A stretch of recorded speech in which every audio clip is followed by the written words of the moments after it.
What's up, y'all? It's your boy eBay Fight Predictions in the building, and this is your Derrick Lewis versus Serghei Spivac breakdown.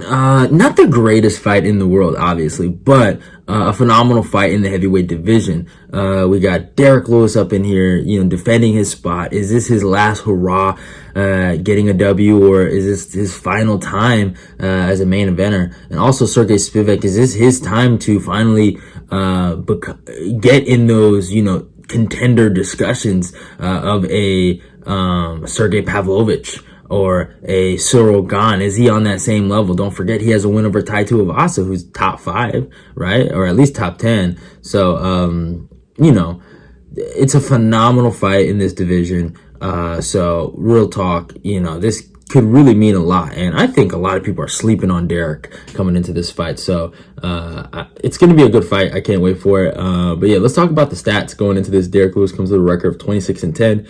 He's fighting out of Houston, Texas, age 37, a height of 6'3", and a reach of 79. Spivak is coming with a record of 15-3. He's fighting out of Moldova, age 28, a height of 6'3", and a reach of 78. Serghei he's a big guy. He's a big guy, and he's a good grappler, and that's what it really comes down to. He's beaten a lot of guys. He's a very consistent fighter, and he loses to a certain specific kind of fighter. So let's really break down who Serghei Spivac is, right? So Serghei, I went 5-0 with the cat on my pick, so I've been pretty good with picking Sergey Pavlovich's fights. But the kind of guy he is let's talk about it. One of his first few fights in the UFC, and that was against Walt Harris, right? He got smoked against Walt Harris. And that's his issue. When you put him up against a guy with elite athleticism and elite power, he folds, right? Then he fought Tai Tuivasa, and Tai Tuivasa hits hard, but he's not athletic, and nor is he fast, I would say. He's a big guy, he hits hard, he's a swing and bang kind of guy, but he isn't fast. I would not give him that. Then he fought Marcin Tybura. Tybur's a hard fight for anybody. Very, very good grappler. They canceled out, and he was just able to beat him. He beat Carlos Felipe, who's a good boxer, but no real knockout power. He's more of a volume guy. Beat Jared Vandeira, no wrestling. Alexei Oleinik, that doesn't say much. Oleinik is 70 years old. And then his last loss is against Tom Aspinall, who we've seen is a top 5 fighter.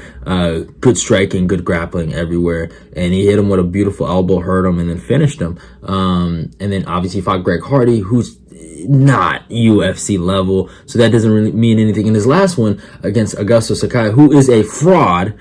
You guys know how I feel about Sakai, one of the biggest frauds in the game. And he smoked Sakai like it was nothing. Completely mauled him, tripped him. Beautiful judo trips and head and arm trips.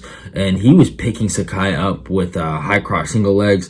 He was owning Sakai, but Sakai's a fraud. Sakai's been a fraud for a very long time, and I've said it for the longest. That guy should have never, ever main evented UFC fight nights. 2 of them. He should have never had that opportunity, but hey, it is what it is.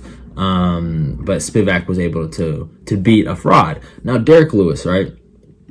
I know he's on a bit of a losing streak, right? And hey, it is what it is. But let's be fair, okay? Let's look at his resume, right? He has wins over phenomenal grapplers, right?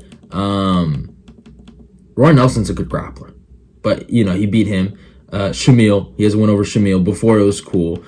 Beat Travis Brown, who's more of a striker. Lost to Marquand, right?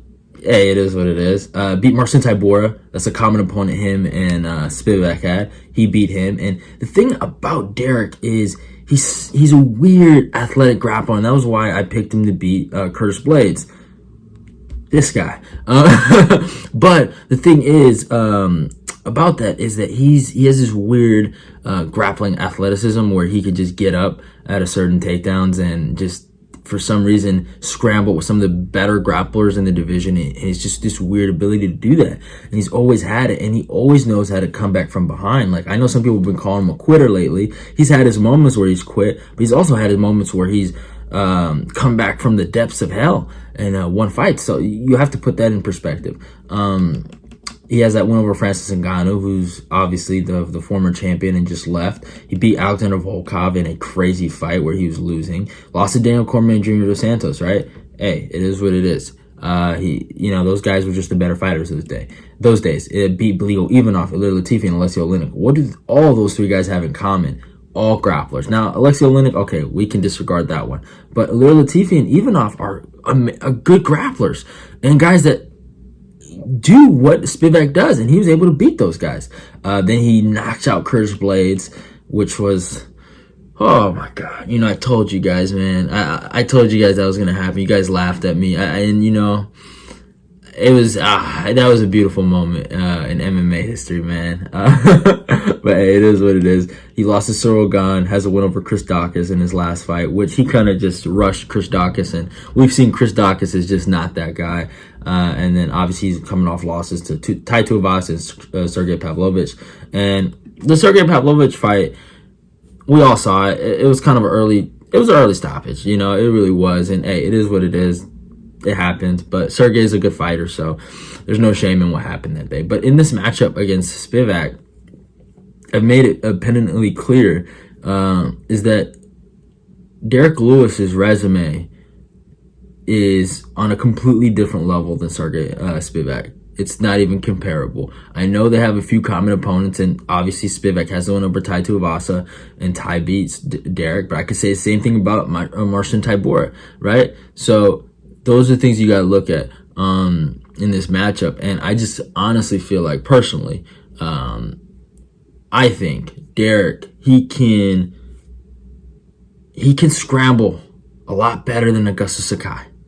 And he can last a lot longer than Augustus Sakai. And I know that he knows that this is it might be his last shot.